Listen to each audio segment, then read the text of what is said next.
Olá, seja muito bem-vindo ao Na Real, a notícia como ela é, do jeito que você entende. Estamos aqui nas ondas da 103.3 98 News.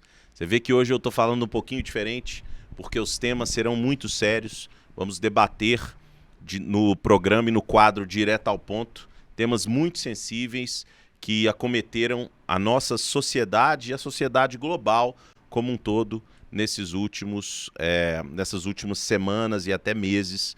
E hoje a gente vai discutir um pouquinho desses temas. Então, assim, em respeito a tudo que aconteceu também, minha postura vai ser um pouquinho diferente da que vocês estão acostumadas comigo hoje. Estou aqui com João Fernandes. Tudo bem, Lincoln? João? Como é que você está? Boa noite. Realmente, hoje os temas são delicados, né, Yara? Todos os três temas que estamos trazendo aqui, cada um no seu respectivo assunto. Mas eu acho que ainda assim é muito bom de conversar isso aqui, porque dar luz a um problema é sempre tentar resolvê-lo, né? Perfeito, João, perfeito. Yara, boa noite. Boa noite. Eu concordo com o João, né? Apesar de serem temas difíceis, é bom poder falar sobre eles, né? É bom a gente trazer diferentes perspectivas sobre os temas, trazer luz e poder ajudar a nossa galera aqui a pensar sobre temas tão importantes, né, Lincoln? Perfeito. E o quadro, quem nunca ouviu o quadro, funciona da seguinte forma: a gente traz um tema, estabelece entre 15 e 20 minutos, debatemos esse tema e quando o tempo estoura, nós trocamos de tema.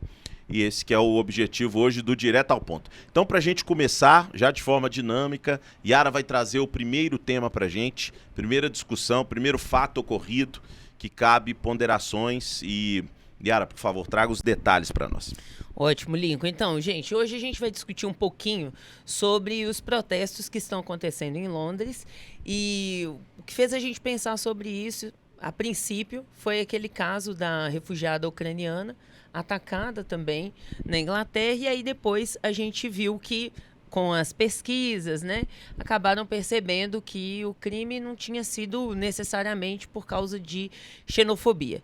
Ainda assim, despertou um pouco o mundo, né, para pensar sobre a questão da imigração. E no último sábado aconteceu uma série de manifestações e protestos no centro de Londres. Especificamente, né, a maior parte, foram dois protestos, né? Na verdade, que um foi o maior, que era cerca de... Os dados são entre 100 mil e 150 mil pessoas protestando. A princípio, pelas redes sociais, eram 40 mil pessoas que haviam combinado, né, participar do protesto, só que no dia mesmo apareceram aí entre 100 mil e 150 mil pessoas. Esses estavam protestando contra a imigração na Inglaterra, principalmente focando em imigração mais ilegal, que vem por meio daquelas embarcações, sem documentação, né? A outra parte, que foram 5 mil protestantes. Isso. Achei que eu estava falando de religião. De religião, né? Quase. E aí os outros 5 mil estavam protestando em relação ou contra o racismo, né? Então, foram protestos separados, eles não tiveram um embate entre essas duas multidões, mas sim entre essa multidão e a polícia, né? Então, a questão é que você tem uma parte da população que é contrária ao movimento migratório, também tem uma parte que vai mais em termos religiosos, da islamização do país, e existem movimentos contrários, né? Então você tem uma parte da população que estava ali com bandeiras de sejam bem-vindos, imigrantes, e uma parte da população nesse protesto específico que havia sido chamado por um ativista político, né? Ele chama, deixa eu pegar aqui o nome dele, é o Tom Robinson, se eu não me engano. Tommy Robinson. Então, ele que chamou a população para esse protesto. E aí parece que a partir daí vieram muitas massas pelas redes sociais, teve participação até do Elon Musk também, por videoconferência, algumas outras pessoas, e foi, eu achei assim, meio assustador que no discurso do Elon Musk ele falou alguma coisa sobre desfazer que era necessário desfazer o parlamento da Inglaterra, né? E a gente tem discutido isso, a questão de... Sim. Não só aqui no Brasil, eu acho que, de forma geral, tem se falado muito em questões relacionadas à soberania do país, questões de poderes. Então, assim, eu achei que foi bem tenso o negócio lá.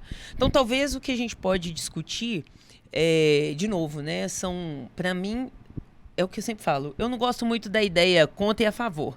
Então, é pensar o que a questão da imigração traz de complexo para os países que estão recebendo imigrantes, ou quais situações a gente tem hoje em dia com, talvez, aí mais circulação de pessoas ao redor do mundo, momentos que a gente está vivenciando guerras, questões econômicas. Então, talvez a gente passar por todos esses temas aí, a partir de perspectivas que vocês trazem acerca da temática. Bom, bacana demais. Posso começar? Pode começar. Eu acho que tem alguns pontos que você trouxe que são muito relevantes. Acho que a gente cabe pontuar, né? Legal. Em relação à imigração, eu até vi a questão em Londres, né, dos protestos, e eu acho que é algo que só explodiu agora, mas já acontece há um tempo. Sim. Londres tem uma concentração de mesquitas altíssima, Uhum. né? Não é um país, é um país naturalmente protestante, Uhum. porém tem vivido de um processo migratório de uns anos para cá, até em função mesmo de melhoria de vida de pessoas que vêm muitas vezes de países africanos, que migram para a Europa para buscar uma oportunidade melhor, e acaba conflitando, né? Não só em Londres, mas se você for em Paris, tem a mesma situação. Uhum. Se você for na Espanha, a situação é muito similar. Em Portugal agora, se Sim. aprovou recentemente uma lei dando 20 dias, né? O pessoal fala muito dos Estados Unidos e o que está acontecendo Sim. nos Estados Unidos, mas na Europa foi impressionante. Deram 20 dias. 20 dias, se você tiver regular, se vira e vai embora, né? Porque senão nós vamos te expulsar. Então, e aí eu queria trazer uma reflexão que eu acho que vai um pouco além e vai numa questão mais de sociedade, que é o seguinte: quando uma sociedade ela começa a perder a sua essência, ou seja, aquilo que a trouxe até ali, existe um instinto natural de sobrevivência e ela volta às suas origens. Uhum. Então ela tende a voltar às suas origens. Que principalmente países que são muito antigos e que têm uma história muito forte de construção, são colonizadores em sua maioria, eles têm raízes muito fortes. O Brasil, a gente não tem talvez essa dimensão, porque primeiro o Brasil é um país muito novo, né? Sim. Muito novo. Segundo, a gente é muito miscigenado. Isso. Miscigenado. Então nós temos uma cultura, né, uma nação formada por vários povos diferentes, desde europeus, a africanos, a nativos locais, e a gente tem essa mistura, então a gente talvez não tenha isso muito arraigado, mas fora isso diz muito. Então eu acho que tem um pouco a ver com esse movimento, tem uma questão econômica por trás, Sim. mas eu acho que tem a ver com esse resgate daquela essência, né? Não sei o que você acha, João. É bom a gente analisar que isso aí na Europa tem acontecido há muito tempo. Uhum. Né? Não é de alguns meses para cá como os outros temas que a gente vai citar aqui. É uma coisa que já vem acontecendo há muito tempo, algumas décadas aí, uma questão de migração do Oriente Médio e norte da Ásia, da África, muito forte ali para a Europa. Vide aí a própria França, né? Tá muito, vamos dizer assim, tomada também. E a imigração, ela sempre foi um evento natural na humanidade. As pessoas mudam de lugares no mundo naturalmente, mas quando acontece aí um excesso nisso aí, né, a gente entende que isso é só uma pontinha de um iceberg bem maior para baixo. Que isso aí que o Lincoln falou. A Europa sempre teve uma base cristã muito forte, uma base, né, seja católico ou protestante, tanto faz, mas assim, a base cristã muito, muito sólida.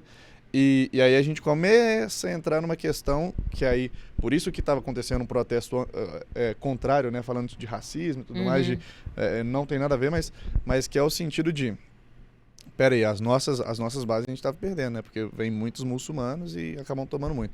Mas o próprio Elon Musk falou aí sobre a questão de desfazer o parlamento.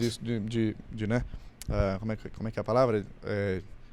dissolver o parlamento, até que no parlamentarismo que vive na Inglaterra, isso não é uma coisa, parece uma palavra muito chocante, né? Mas não é fechar o parlamento, e sim dissolver o parlamento é convocar novas eleições, trocar, fazer uma nova, né, uma nova formulação ali de como funciona o parlamento, e isso aí acontece tá até dentro da legalidade lá dentro. Eu acho que essas manifestações, até se você vê aí a proporção, né, 150 mil para um lado e 5 mil para o outro, mostra bem como é que a Europa está caminhando, para qual lado que as pessoas estão enxergando isso aí, e de fato os líderes têm que tomar um lado. Eu não acho errado o povo tá pedindo isso aí, não. Ô João, é interessante até para a Yara completar. Olha que interessante. A gente tem, na verdade, um problema que é econômico, ou seja, você tem muita gente reclamando de que talvez está tirando empregos, né? De pessoas locais. E isso é um problema muito nos Estados Unidos também, né? Nos Estados Unidos tem muito esse problema, né? Só que tem um outro lado que eu acho que é uma questão cultural.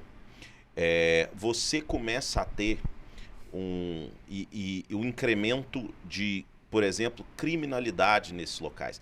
A Inglaterra tem o roubo de carro na Inglaterra nos últimos 5 anos, ele cresceu 73%. 73%.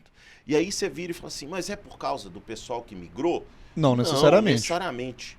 Porém, a gente precisa de entender que quem migrou também vive uma situação econômica lá naquele país completamente diferente. Então, você não começa a importar só costumes religiosos. Você começa a importar cultura. Problemas também. Então, por exemplo, jogar papel no chão aqui, nós que já vimos de uma outra geração, a gente guarda no bolso, né? Um papelzinho de baixo, a gente guarda no bolso. Eu tenho um monte de vergonha. Uma vez eu tentei, sabe o que eu fiz? Eu joguei, fui lá e catei, peguei de volta e coloquei no bolso, porque eu não consegui. Mas, se você vai num país, né, que é menos desenvolvido, né, você pega a China há 10 anos atrás, os parques chineses eram lotados de lixo. Culturalmente, aquilo era aceito. Então, quando você chega num lugar e você começa a ter aquela cultura local sendo mudada, a sociedade se revolta mesmo. E ela quer voltar àquilo que ela tinha antes como cultura. Né? E eu acho que é interessante a gente pensar no seguinte, a gente está tratando aqui da imigração ilegal, né? A migração legal, ela, né, ela dentro do regime ali que for exigido por um país, ela é aceitável. Mas a ilegal, quem costuma vir de um país de forma ilegal? Não necessariamente são aquelas pessoas que, né, que têm uma pretensão positiva ali no país. Então, assim, eu acho que isso aí acaba trazendo, sim, alguns aspectos ali de até um pouco de criminalidade. Isso aí não é, vamos dizer assim, xenofobia dizer isso, não. Isso acho que são apenas análise de fatos, assim, sabe? Culturais mesmo. Tá. Algumas questões que me vêm, assim, né? Ouvindo vocês falando. Eu, quando eu fiz, né, o doutorado, eu pesquisei sobre migrantes nas escolas públicas em Belo Horizonte, né? E aí uma das questões que sobressaíram muito ali era, por exemplo, o fato de muitas vezes a gente olhar para a migração por esse viés da falta, que é tipo assim, o outro vem e traz consigo as suas faltas. E, de fato, você tem pessoas que vão trazer faltas, mas você também tem pessoas que vão trazer diversidade cultural, diversidade de línguas, habilidades. Então, pessoas que vão que vão fazer parte da sociedade, que vão abrir lojas, etc. Então, assim, não é nem negar que a gente já tem um incremento de problemas, assim como quando a população cresce. Se fosse, imagina, se não tivesse aberto para pessoas de fora, mas se a gente, de repente, crescesse muito, né, aqui no Brasil, mais pessoas geram mais problemas, né? Você tem um aumento de desigualdade, um aumento, inclusive, da questão da violência, por essas questões também. Então, assim, isso é, de fato, complexo. Mas a gente também tem ganhos quando a gente trata de imigração. E aí, a outra questão que a gente percebia muito, né, ao longo da pesquisa. Só para entender um negócio, esse ponto seu é interessante, mas você também acha que com relação à imigração ilegal? Sim, a questão da migração ilegal, para mim, João, é que é pensar o que... Sim. Não, é interessante esse ponto que você traz. Porque isso eu concordo super que você falou. Sim. A questão da migração ilegal, para mim, é o que você falou, e o Lincoln também. É o que leva uma pessoa a imigrar ilegalmente. E aí você tem migrações ilegais. Nunca é assim, todo mundo que migra ilegal está imigrando pelo mesmo motivo. Algumas vão fugindo como criminosos. Então, a gente viu, por exemplo, naquelas levas e levas de pessoas voltando para o Brasil, né, sendo deportadas dos Estados Unidos, você tinha, assim, muitas pessoas diferentes. O problema é quando a gente, dentro do discurso, acaba generalizando. Porque aí, de fato, são migrações. E é absurdo, João, quando a gente vai trabalhar, por exemplo, no meu caso, muito especificamente, eu trabalhei dentro de escolas. Então, você tinha dentro das escolas, é aquilo que eu sempre falo, não eram só as causas grandes. O meu trabalho, tipo assim, o seu é pensar a causa grande, né? Como mais voltado, assim, como líder político. Entendo. O meu é pensar aquelas pessoas que estão ali diante de mim. Então, dentro das escolas, por exemplo, você tinha crianças que vieram, que os pais estavam buscando melhores condições vindos da Colômbia. E aí, quando eles chegam no Brasil, essa questão de status de ilegal para legal ou ilegal para refugiado, por exemplo, demora um tantão. Então, por exemplo, alguns refugiados, assim, algumas pessoas que vêm ao Brasil em busca de refúgio, teve caso que a pessoa já estava esperando 3 anos em uma fila para alcançar o status de refugiado. Então, dentro disso, por exemplo, tinha pessoas que eram perseguidas por questões de religião, que eu já conheci pessoalmente, pessoas que vieram de guerra, por exemplo, a guerra que acontece no Sudão. E eu não conheci no meu trabalho pessoas criminosas, mas eu sei que tem também no meio, aquilo que a gente estava falando sobre a questão dos moradores de rua, né? Você tem as pessoas que são moradores de rua e tem no meio dele pessoas que se misturam com eles, mas que estão buscando outras questões. Aproveitam até daquele status, né? Exato. Eu acho que o seu ponto é muito interessante, porque, de fato, se a gente for ver, o Brasil foi construído em muito por imigrantes. Sim. Né? Imigrantes, você pega o sul do Brasil, italianos, alemães, holandeses no Nordeste. Então, você tem essa migração que ajuda a construir nações. Sim. Né? Eu acho que quando a gente chega num nível nós temos uma população de 7 bilhões de habitantes, mais ou menos, né? 8, não sei. 8, acho que 8 bilhões já chegamos. E você tem problemas sociais severos em países que não conseguiram se desenvolver, né, por N motivos, né, por N motivos. Assim, se a gente entrar aqui é outro programa para falar disso, mas a gente tem um tipo de migração um pouco diferente daquela migração de construir, né, de, por exemplo, desbravar, quando você tem os ingleses que saem, encontram os Estados Unidos, formam as 13 colônias e vão com a intenção de construir um país novo. Né? Os migrantes que construíram o Brasil no passado, né, nossa agricultura ainda, vieram com o intuito de construir. Muitos, né, e aí esse é o grande problema hoje, nós temos tantos problemas sociais no mundo que a gente tem uma migração, e muitas vezes até forçada. Você pegar o caso da Venezuela, quantos migrantes vieram para cá? Olha o leste europeu também, né? Da Ucrânia, todo mundo indo pro oeste europeu. Todo mundo indo pro oeste europeu. O Afeganistão. Então você tem crises globais, e é o que o João colocou, assim, é natural do mundo migrar, mas aí você começa a ter um conflito cultural muito forte. E aí saber quem que tá certo. Isso é difícil. E eu acho que vale ressaltar também uma questão que o ponto religioso também ele é importante, porque sabemos que a própria religião muçulmana ela tem um pouco na questão da difusão da fé, né, de ir e gerar filhos, procriar e assim tomam boa parte da população ali de um determinado país. Acontece muito na Europa. É uma estratégia, né? É uma estratégia realmente de conversão deles, que eles têm lá, porque os cristãos aí na Europa estão tendo acho que é 1,8, né? A média da Europa é 1,8 filhos por casal. Enquanto de muçulmanos é tipo 5, 6. Eu vi um número absurdo assim que... É isso mesmo. Então, assim, ver aí num longo prazo aí, acho que isso aí também deve ser levado em conta. Nem todos são simplesmente para mudança de vida, alguns ali também vão no sentido religioso. E eu acho que isso aí tem que ser levado em conta. O João, Canadá. Como cristãos. Canadá, se ele falou, eu lembrei do Canadá. Teve agora uma celebração no Canadá de muçulmanos. E aí houve uma declaração de uma pessoa à TV. Ela falou assim, olha, é inevitável. Nós vamos tomar. O Canadá não vai ser mais o Canadá de antes. O Canadá é o nosso Canadá. Então, é um negócio complexo, difícil de debater, porque hoje nada a gente consegue debater como a gente talvez está fazendo aqui, de forma séria, com dados, com fatos, porque as pessoas já falam assim, você está falando porque você é xenófobo, você, ou não, você não é xenófobo, mas você é pró-imigração. Não, cara, a gente precisa de entender que é um complexo muito mais, é algo muito mais complexo, é algo muito mais delicado, e nós estouramos o tempo. Mas pode terminar, João. Não, eu também. Não, eu também? preciso terminar.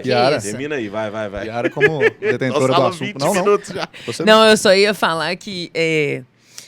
queria ressaltar de novo, né? A complexidade em termos de migrações. Então, pensar assim, que num protesto como esse, de fato, né? As pessoas precisam poder protestar. Então, elas precisam poder protestar. O protesto em si não é um problema, como o João falou, né? Eu sou a favor que as pessoas possam protestar, de fato. O problema ali foi quando começou a questão da violência. E o que mais me preocupa é quando discursos acabam se tornando, como eu vou dizer, generalizadores e geram problemas para pessoas reais. Então, quando, pessoas passam por questões de violência, morte, por causa da origem delas, ou porque alguém adotou um discurso a um nível tão extremo, e a gente vai falar sobre isso, né, que as pessoas confundem a questão e o problema com absolutamente todas as outras pessoas que estão ali, né? E aí, um último ponto é a minha questão, que de fato, me faz pensar se tem tanto medo, se tem esse tanto medo que alguém que vem de fora mude a nossa cultura dentro, talvez também esteja fragilizada a nossa cultura dentro. Então, me faz, por exemplo, a questão da Europa mesmo, em termos por mais que seja um continente teoricamente cristão, a sensação é que ele foi cristão há um tempão atrás. E aí eles foram, até em algumas situações, tipo universidades, etc., até tem um discurso meio ou ateísta ou anticristão até. Sim. Então é pensar assim, poxa, é tudo culpa do outro que traz a cultura dele, ou a gente também está falhando em manter questões que são importantes para nós em termos culturais também, né? Verdade. Muito bom. Excelente esse ponto que você trouxe. É isso, verdade. E acho que ficou uma boa reflexão sobre esse tema. A gente não entrou na morte da Irina, né? Sim. Lá, por quê? Porque, de fato, que a Yara trouxe, no primeiro momento pensou que era xenofobia, mas depois viu que, na verdade, tem um surto psicótico ligado. Crime ultra bárbaro, né? Uma coisa horrorosa. Sim. E que deve ser punido. Nos Estados Unidos vai ser punido ou com prisão perpétua, que eu acho que é o caso que ele está lá, ou pena de morte. Ele, na verdade, ele foi transferido para um hospital psiquiátrico por um laudo, por conta de um laudo, né? Que ele teve de então, tem isso ainda, né? Tem isso ainda, eu não sei como é que isso vai ficar. Ele já não tá mais na prisão, não. Ele já não tá mais na prisão. Enfim.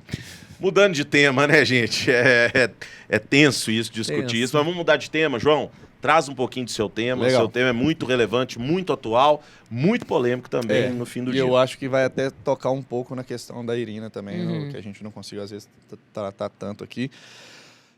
Que eu gostaria de tratar aqui nesses minutos que temos sobre a questão da morte do Charlie Kirk lá nos Estados Unidos, que ele era um influenciador, uma pessoa muito influente, conservadora, e que ele tinha um programa que, aqui no Brasil poucos conheciam, mas lá nos Estados Unidos era uma febre, era um fenômeno, que chamava Turning Point. O que é o Turning Point? É a virada dos Estados Unidos, né? O ponto de virada dos Estados Unidos, onde ele ia dentro das universidades, que a gente conhece, que é um ambiente majoritariamente progressista, ele ia lá dentro, Yara, e começava a conversar com as pessoas, debater, ele armava uma tenda dele assim, ficava uma pessoa do lado de lá e ele aqui sentado com um microfone e ambos debatendo algum assunto, né? E ali ele começou a arrastar multidões. Ele também já teve programas na Fox News, também ajudou muito também a campanha do Trump em 24 agora. Ele foi uma peça decisiva, tanto que o próprio Trump reconhece isso aí e deu uma honraria muito bacana para ele lá. Mas o seguinte, ele foi morto por um jovem progressista que não concordava com as ideias dele e achava ele uma pessoa de extrema direita, e por isso ele resolveu atirar nesse Charlie Kirk, uma pessoa muito reconhecida nos Estados Unidos. O tiro pegou na garganta dele, no pescoço, um vídeo muito, muito forte. Fortíssimo. Acho que não indico ninguém para ver, não indico mesmo. É um vídeo que chocou muito e por isso também ele acabou, né, tendo essa relevância toda, no sentido de que uma pessoa matou outra. Exato. Por discordância. E aqui eu comecei dizendo aqui quem era Charlie Kirk, mostrando ele como um conservador, mas agora eu queria deixar isso de lado, completamente de lado. Tira isso tudo e vamos tratar de uma pessoa que debatia com outras pessoas e que o debatedor do lado de lá não era tolerante o suficiente para aceitar que uma pessoa discordasse dele, a ponto de matá-lo. Olha o quão perigoso isso é. Se eu discordo de você, ô Lincoln, eu te mato por essa ideia que você tem. Loucura. Eu te mato. Agora, vamos tentar levar isso aí a uma situação mais elevada, no sentido de que, e se isso começa a generalizar? Se outras pessoas se sentem no direito de tirar a vida dos outros por discordâncias mínimas que sejam. Porque aquela discordância ali é mínima. Não é uma discordância vital não, é uma discordância política, meramente política. Não é uma questão de vida ou morte, Não né? é uma questão de vida ou morte. Era uma discordância política. E aí o outro se sentiu nesse direito.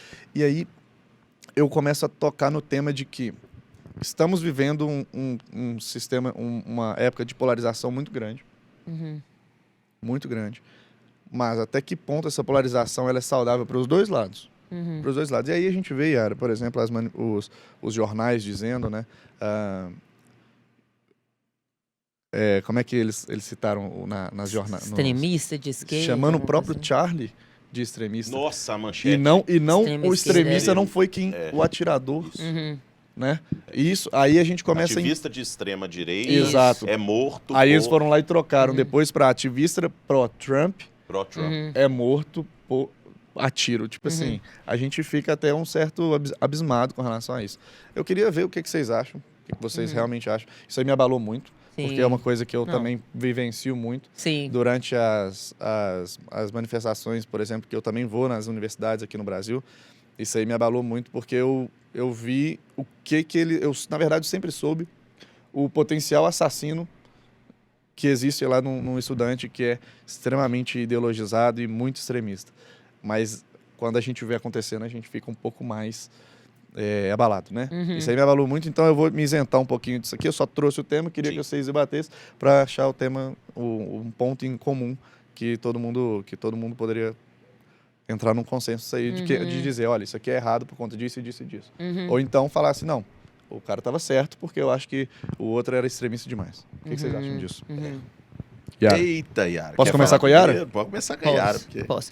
Eu fiquei pensando, também me tocou muito isso, João. Eu gravei um vídeo sobre isso. Na verdade, assim, eu fiquei pensando assim, quando eu vi, e foi assim, por um acidente eu vi o vídeo.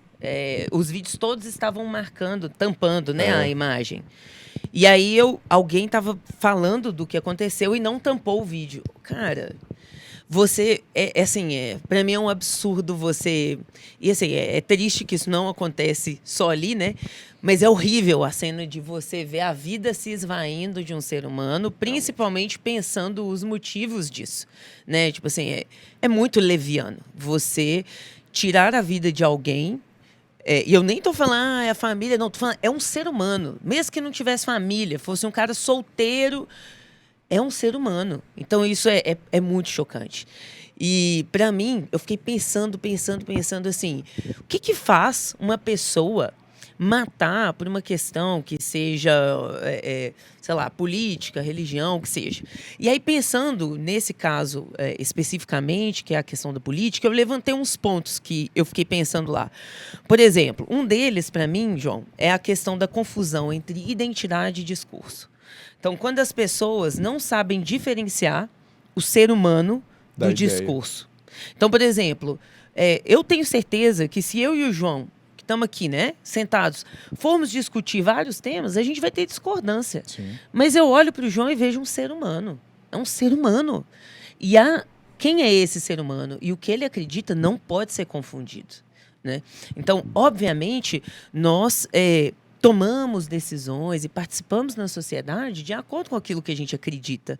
Mas a gente não pode confundir ser humano com ideia, que é uma questão muito comum nos últimos tempos e até fundamentado por alguns estudiosos, né? Por exemplo, se você pegar a Judith Butler, que vai falar, por exemplo, que o ser humano é a performance, é o discurso. Isso, para mim, é altamente problemático. Perigoso. Né? Muito perigoso. Porque os discursos mudam, né? Exato, as exatamente, ideias também. gente. Porque senão Exato. não existiria um motivo de debater. Exato. E você pode destruir um argumento, mas você não pode destruir uma pessoa. Nunca. Ou a pessoa que apresenta um argumento. Isso não faz sentido. Então, acho que esse é um ponto. O segundo ponto que eu coloquei foi a desumanização do outro. Que tem a ver com isso, mas é olhar para o outro é um adversário. É como se fosse um jogo no videogame, que você, um Mortal Kombat. Nós contra eles. Exatamente. Aí ele é um personagem, eu sou um personagem, aí eu vou socando até matar ele e no final eu comemoro. Gente, isso não faz sentido. Nenhum sentido. Então, a desumanização do outro também tem a ver com a confusão entre discurso, e aí quando eu falo discurso é partido político, lado político, religião, tudo isso e a pessoa. Entendeu? Isso é um problema. Você esquecer que aquela pessoa, aquilo diante de você é um ser humano. Não é aquilo, é alguém. Né? Exato, É exato. alguém. E aí, por último, eu coloquei aqui o sectarismo político, que é quando a gente transforma um lado político, seja ele qual for, em uma seita, como se fosse a minha religião. Então, gente, se é uma religião, se é uma seita, é algo assim, aquilo sim começa a fazer parte da minha essência. Então, se você tentar destruir isso, eu vou sentir como se você estivesse me destruindo. E aí você tem um problema. Porque aí a pessoa não sabe separar indivíduo daquilo do partido que ele segue, ou do lado político no qual ele se posiciona. Então, assim, foram alguns pontos que me vieram à mente a princípio, para tentar entender, a pergunta que eu fiquei pensando é, o que faz uma pessoa matar outra por isso? Esses 3 pontos me vieram a princípio. Legal. Sensacional, assim. E eu acho que tem alguns pontos lá da fala do João que cabe a gente resgatar. Uhum. Se a gente for entender, assim, quem que é o culpado disso tudo que está acontecendo? Uhum. Porque o caso do Kirk é um efeito colateral de algo que já está acontecendo. É um efeito, é algum resultado de algo que está sendo fomentado. Quando eu tenho a própria mídia, seja nacional, internacional, a própria mídia segrega. É um princípio antigo. Quer conquistar, segregue. Segregue as pessoas. É fácil dominar grupos menores, porque um grupo forte, unido, é difícil você dominar. Então você segrega. Então você tem extrema direita, centro, esquerda. Extrema esquerda a gente ouve pouco, né? Quase nada. Quase nada, extrema esquerda. Mas olha só, eu segreguei 1, 2, 3, 4, 5 grupos diferentes. Você nem colocou centro-esquerda e centro-direita. E tem centro-esquerda e centro-direita, que é o meio termo. Então, assim, você começa a segregar e aí você, de fato, começa a criar rivalidade. Então, essa rivalidade que é muito fomentada pela mídia, inclusive. Pela mídia, inclusive. Porque ela é taxativa em alguns casos. No caso do Kirk especificamente, e no debate de ideias, gente, é absurdo nós, no âmbito das ideias, se discordarmos, vamos para o caminho mais fácil. Então eu acabo com o detentor da ideia. Exato. Eu não vou perder tempo, eu vou acabar com o detentor da ideia. Barbárie. Porque ele está prejudicando a minha visão de mundo, ele está matando com o discurso. Isso é muito sério. Muito. Isso é muito Nós vivemos isso, gente, olha só. E nós vemos isso na pandemia. As pessoa fala assim, fulano morreu por causa de discurso. Não, Uhum. não. Não é assim. As pessoas morrem por outro motivo. Uhum. Por negligência, Uhum. não por discurso. Porque no fim do dia ainda tem uma escolha. E a sociedade ela não é ignorante a esse ponto de não saber escolher. Não. Ela sabe o que é certo e errado. Esse cara que atirou no Kirk, o cara que matou aí. Ele sabia o que estava fazendo. Ele sabia o que Sim. estava fazendo, tanto quanto ele tentou camuflar. Uhum. Senão ele estava aberto. Concorda? Sim, sim. Chegaria lá e de forma aberta faria. Não, ele tentou se camuflar. O outro também é a mesma coisa. Então, a gente tem que parar de talvez normalizar algumas coisas que são padrões, que é assim, ó, discurso mata. Não, atitude mata. Uhum. Discurso Exato. de debate, eu posso discordar do João, posso discordar da Yara, legal, vamos colocar ponto aqui, ideias. Posso até ficar com raiva naquele momento, porque Sim. eu não consegui vencer aquele argumento, mas Sim. isso não me dá o direito, de forma alguma, Exato. alguma, de tirar a vida de ninguém. Exato. Isso é o mais importante que você falou, Lincoln, porque é o seguinte, vamos pensar no seguinte tema. Eu acho que é um pouco até talvez perigoso, como algumas pessoas tentam dizer, que isso é um problema social. Ele pega a responsabilidade de uma pessoa, joga para o social, porque Transfere quem que é o coletivo, social? né? Que é o... Transfere Você não consegue Responsabilizar. responsabilizar, fica uma coisa meio nebulosa, assim, o problema é da sociedade. Não, peraí, quem que vai ser responsabilizado por isso? Tem uma pessoa. Uhum. O caso da... como é que chama? Irina. Também é a mesma coisa. Eles tentaram dizer que era uma coisa meio que o problema é na sociedade como um todo. Não, peraí, aquele cara especificamente. Aquele indivíduo. Aquele indivíduo ali, tem gravações, aquele cara foi o responsável. Então, quando você começa a tentar coletivizar muito algumas coisas, você perde o senso de punição em cima de uma pessoa pelo crime que ele cometeu. Ponto. Uhum. Entende? E isso começa a ter o quê? O senso de impunidade. Aí as maiores atrocidades começam a rolar. Isso aí que você falou faz muito sentido. Que eu acho que é crucial. É o seguinte, eu tenho alguns termos que eu estou criando assim, aversão. Então, por exemplo, olha, isso é discurso de ódio. Isso é muito vago. Uhum. Muito vago. Muito vago. Sim. Né? Porque tudo pode ser classificado como discurso de ódio. Se eu virar e falar assim, olha, isso aqui, esse copo aqui é um absurdo, o João tá bebendo esse copo, por isso o João...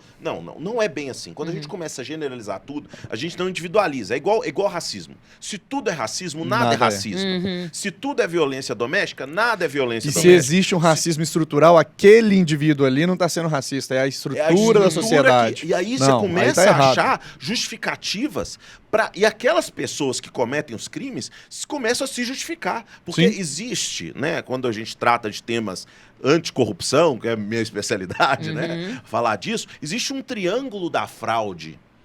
E a fraude, e o triângulo da fraude, ele fala em oportunidade versus pressão versus racionalização. Então, a pessoa vê uma oportunidade. Olha, eu vou agredir aquela pessoa como? Ele vai estar num campo aberto, falando para um tanto de gente, ninguém vai conseguir me identificar, vamos posicionar num telhado a 120 jardas, a 136 jardas, 120 metros, vou me esconder. Então, oportunidade. Pressão. Eu não aguento mais, estou pressionado, não aguento mais esse cara, ele começa a criar uma pressão. E a racionalização, na verdade eu não estou matando ninguém, eu estou tirando aquela voz que mata milhões. Gente, Isso é perigoso. Quando isso está posto, tudo é justificável. Sim. E tudo justificável, as atrocidades acontecem, né, Yara? Queria te fazer uma pergunta, Yara, Sim. porque você que também... vamos lá. Eu gravo alguns vídeos nas universidades, mas indo lá, tentando debater, não consigo debates normalmente, eu sempre consigo ser expulso. É o que acontece nas universidades comigo.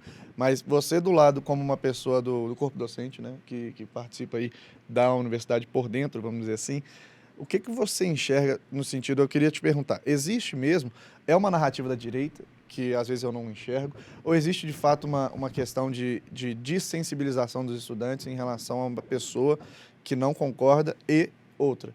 Existe de fato uma doutrinação? Você acha que existe um lado predominante ou não? João, primeiro para esclarecer que eu não sou professora atualmente numa universidade, mas eu vou falar assim, como eu fiquei em uma universidade pública por 14 anos, então entre graduação, mestrado e doutorado. Então, assim, olha, o que eu percebo, e aí são 2 pontos, um deles vocês trouxeram. Eu não acho, quer dizer, a questão da doutrinação, para mim, fica estranha quando eu assumo o que vocês sempre dizem aqui. Inclusive, é uma coisa que eu meio tenho pensado a partir de vocês, que é a questão da individualização. Então, se eu assumir que existe uma doutrinação, então eu assumo o discurso de a sociedade é um problema estrutural. Então, para mim, é tipo como se eu estivesse fazendo a mesma coisa em relação à universidade. Na minha prática na universidade, eu tive professores diversos. Por exemplo, eu tinha um professor que ele era da eu não sei o termo exatamente, mas é a Fafiche, né? Uhum. Então, que é onde tem curso de psicologia, filosofia, etc. Ele fica bem do lado da minha faculdade, que é a de letras. E ele era um professor de direita, bem assim, bem posicionado dentro da Fafiche. Uau.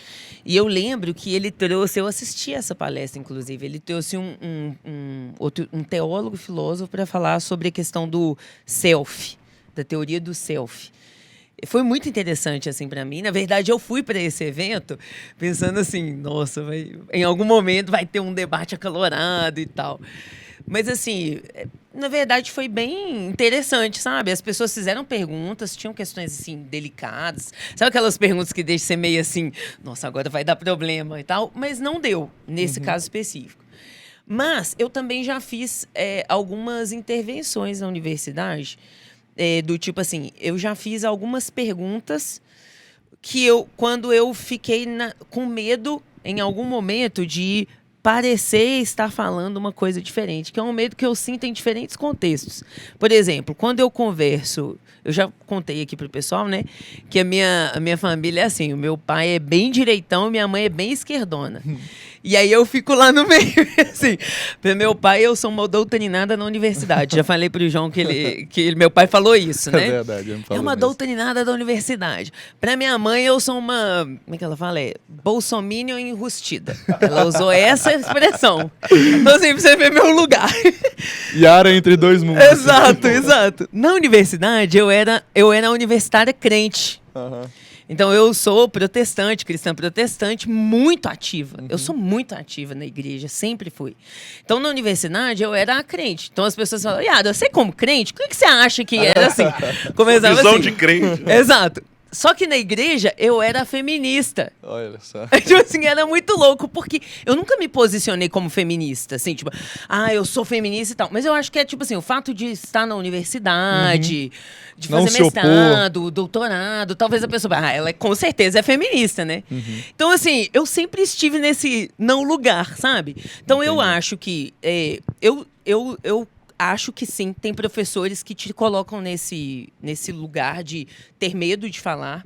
Mas eu também já tive situações muito interessantes de fazer perguntas honestas, que eram contraditórias ao que o professor estava falando, e o professor falar assim, seu ponto é muito bom. Eu não concordo com você, mas seu ponto é muito bom. Então, eu já tive situações diferentes. Agora, depende também, por exemplo, se você vai num DCE, que é dos estudantes. diferente. Aí, sei lá, se você colocar a sua mesinha no DCE, Eu vou ser talvez linchado. você vai... Exatamente. Talvez ser eu vou ter linchado. que ir lá te Nem a buscar. mesa você vai conseguir colocar. Na Talvez verdade, eu eu não vou conseguir entrar. É melhor você não ir, não. Tipo assim, então, alguns grupos, você tem lá dentro também estudantes e estudantes. Então, eu tinha... Certo. Inclusive, João, eu tinha pessoas com as quais eu sabia, com ela eu posso conversar. Com ele eu não posso conversar. Estudantes, nem estou falando de professores. Então, eu tinha essa questão, assim... Esse colega aqui, eu vou perguntar sobre essa questão que tinha me incomodado como cristã. E esse aqui E não, essa né? pessoa não era cristã. E aí eu queria entender uma perspectiva dela. Era uma pessoa que eu respeitava. E eu sabia, com essa pessoa eu posso perguntar. E eles faziam isso comigo também. Tipo assim, Yara, eu sempre quis perguntar isso por um cristão. Interessante. Então, assim, Bom saber. existem esses espaços, mas eu acho que o que assusta mais são sempre essa parte que é mais polarizada, né? Concordo. Tempo. Acho que deu tempo. Eu acho que deu tempo, dá pra Mas gente pode fazer sua concluir contribuição. talvez um Manda, pouquinho. manda ver. Eu acho que só arrematando esse tema, eu acho que a gente vive num mundo onde a gente tem cada vez menos aqueles valores que olham pro próximo mesmo, sabe? Que se importam com o próximo, que enxergam no outro um ser humano, que Sim. enxergam no outro um ser da mesma espécie, né? Eu acho que essa própria divisão que a gente naturalmente faz, né? A gente se divide por raça, Sim. A gente se divide por cor, a gente se divide por espectro de visão de mundo, religião, político, time de futebol. time de futebol. É sempre um nós contra ele. Então, isso vai instigando. E só que nós estamos vivendo hoje numa era onde tudo é potencializado em função das redes sociais, que são muito rápidas. Né? O que é a rede social? Não é a rede social o problema, é o acesso deliberado à informação que hoje nós temos. Nós temos muito mais acesso, a gente questiona o que a gente quiser, a gente se informa do que a gente quiser. Então, hoje, isso ficou muito mais potencializado. Sempre existiu, né? Isso sempre existiu na humanidade. Hoje está potencializado e a gente fica sabendo de tudo. Eu só peço a Deus misericórdia de nós, como um todo, e sociedade. Né? A gente termina esse tema e vamos para o último tema. Falando de rede social. Feita a nossa oração, a gente passa para o próximo tema. Nós tivemos, recentemente, a revolta do Nepal, né? Da geração Z do Nepal.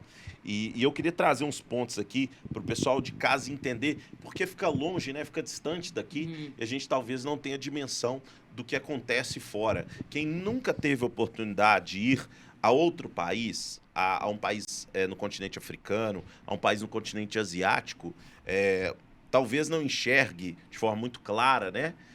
Que o Ocidente, na verdade, ele é muito novo. O Oriente existe há muitos anos, né? Culturas milenares e problemas iguais aos nossos. Então, em setembro de 25, o governo nepalês proibiu 26 redes sociais, alegando razões regulatórias. Para a juventude, foi visto como um ataque à liberdade de expressão. As motivações profundas, né, dessa juventude: a insatisfação com a corrupção, nepotismo, você usou até um termo, Yara. Nepokids, Nepokids, os filhos dos né, políticos. Os filhos dos políticos que esbanjavam vida de luxo, né, nas próprias redes sociais, desigualdade social e falta de oportunidade. Né? A gente talvez está lendo o que a gente vive no Brasil. No Brasil, né? Não é? A gente tem vive no tem Brasil, certeza que você está lendo do Nepal aí? Do Nepal, tem certeza? Do Brasil. A gente vive não é o G1, Brasil. Não? Só que talvez a geração de lá está menos anestesiada que a nossa. Porque algumas redes sociais nós já quase fomos proibidos. Caíram redes sociais aqui. Exatamente, caíram redes sociais aqui. Protestos, né? Foram liderados por jovens da geração Z, espalhados por várias cidades. Houve confrontos violentos com a polícia, uso de gás, balas de borracha e até munição real. Consequência: mais de 19 mortos e centenas de feridos. Prédios públicos e residências de políticos incendiados. Turismo, vital para o país, sofreu uma queda imediata. O primeiro-ministro, Sharma Oil, renunciou, o parlamento foi dissolvido e as eleições foram marcadas para março de 26. Né? Então, olha só que interessante. O que nós temos? Nós temos um movimento que foi de uma geração já nova, uma geração já conectada, e tirou talvez daquela geração o que tenha tirado em outros momentos da sociedade, talvez a liberdade de protestar na rua, o acesso ao jornal, o acesso a veículos de comunicação, a censura de músicas, de artistas. Isso aconteceu com redes sociais. Ou seja, quando naquele momento, o governo entendeu, olha, eu tenho problemas estruturais tão graves que é mais fácil eu censurar, eu tirar a fonte de informação dessas pessoas que estão protestando contra mim, do que eu solucionar esses problemas. Então vamos tirar as redes sociais, que eles não vão conseguir nem protestar, nem ver o que está acontecendo, que eu vou resolver o problema do país. Isso não aconteceu e a sociedade se revoltou. A tristeza é que o governo usou de força e usou dessa força, 70 pessoas morreram, né? Mas, por outro lado, pelo que nós estamos vendo, não morreram em vão, porque foi dissolvido o parlamento e novas eleições em março de 26 vão acontecer. Então, eu queria a opinião de você sobre esse tema. João, pode começar. Posso começar o tema? Manda, olha, eu vi isso aí acontecendo, né? O Nepal, na verdade, ele é um país menor, né, do que o Brasil, apesar de que muitas coincidências ali, você estava lendo aí, a gente também estava vendo alguns temas bem parecidos com o Brasil. Apesar disso, o Nepal é um país bem menor. não tem proporções continentais como o Brasil. Isso facilita com que uma manifestação dessa seja efetiva. Agora, vale também ressaltar, e até mesmo com um certo alerta para o Brasil, de que para os governantes chegar nesse ponto de cortar as redes sociais, muitas outras atrocidades contra a liberdade do povo já deveriam ter sido cometidas. Verdade. Não é de um dia para o outro que do nada agora o governo virou muito tirano e nossa, está no jornal, no Diário Oficial da União agora que somos uma tirania. Não. É uma coisa progressiva e que a gente vai perdendo a nossa liberdade aos poucos e quando a gente perde a liberdade, para a gente reconquistar ela é a custa de sangue inocente. Que é o que aconteceu. Que é o que aconteceu. É o que aconteceu, por exemplo, com a questão, né, dos 19 mortos. Inocentes também morreram aqui no Brasil já. Então, assim, eu não vou entrar no mérito do que aconteceu aqui no Brasil, todo mundo já sabe, mas eu não quero entrar nesse mérito. Vamos falar do Nepal. E aí, vamos falar bem a verdade. A geração Z só está anestesiada por conta disso aqui, ó, do celular. E se você tira isso aqui do menino, o menino fica doido dentro de casa. Louco. Fica doido dentro de casa. Não vai ter o TikTok para ver mais, não vai ter mais o Instagram. E, gente, assim, não vou entrar no mérito se foi certo, se foi errado. Eu acho que foi uma questão, né, que o povo já não estava mais aguentando. Devo dizer também que isso já aconteceu no Brasil. Sim. Só não foi todas de uma vez, né? Mas um certo careca lá em Brasília já suspendeu, por exemplo, o Twitter de funcionar aqui no Brasil durante algumas semanas. A gente tinha que usar VPN e todo mundo achou isso normal. Isso não é todo normal. mundo achou isso normal. Não tipo, é normal. Tô usando um VPN aqui, tá a mesma coisa. Gente, isso não é normal. Você tá burlando. Você tá tendo que burlar para você ter a sua liberdade. Isso é loucura. Contas de pessoas já foram suspensas assim do território nacional, ou seja, lá fora essa conta existe, aqui dentro não, em algumas redes sociais, no Instagram, no Facebook. Porque falavam contra. Porque falavam contra o que eles queriam ouvir. Olha só que absurdo. De novo, a gente vai entrar na questão do tema anterior, que é pelo discurso. Apenas pelo discurso pelo você discurso eu vou tolir. Exato. Em vez de eu debater a sua ideia. Em vez de eu tirar a sua vida, eu tô tirando sua voz, né? Esse é o tema. O Telegram também já foi suspenso aqui do Brasil. Então, olha só esse cenário. Gente, é perigoso. O Nepal, a gente está vendo aqui uma situação onde ele acordou. Mas para ele acordar, atrocidades aconteceram lá e aí o pessoal falou assim, chega, basta. Né? E, assim, a gente tá... Eu acho que o Brasil está caminhando para um nepalismo, alguma coisa assim? Vamos dizer essa palavra, né? A gente testa, né? E para a Yara falar para a gente vai testando, né? O limite do... Até onde o povo vai aceitando, né? Mais um pouquinho, eu vou roubar mais um pouquinho, eu vou tomar mais uma liberdadezinha aqui, eu vou colocar um nepotismozinho aqui, eu vou criar... Um único assunto, a questão do Pix, que fizeram manifestações absurdas há meses atrás aí, porque não queremos que vocês fiscalizem o Pix e tudo mais, porque eles queriam taxar em cima da fiscalização. Beleza, fizemos o estardalhaço todo na rede social. Eles deram para trás. Agora, hoje, foi hoje? Segunda-feira? Hoje, eles já anunciaram que vão, sim, monitorar Pix até R$2.000. Quem movimentar mais de R$2.000 na sua conta de Pix está sendo monitorado aí e possivelmente vai ser taxado em cima disso aí. Olha só, então, ou seja, eles deixam que o barulho aconteça e agora, por baixo dos panos, vão lá e fazem uma coisa embaixo do nosso nariz. Do nosso nariz. Yara, temos 6 minutos. 7. Não, assim, não... Eu tô só pensando, assim, porque são muitas perspectivas interessantes.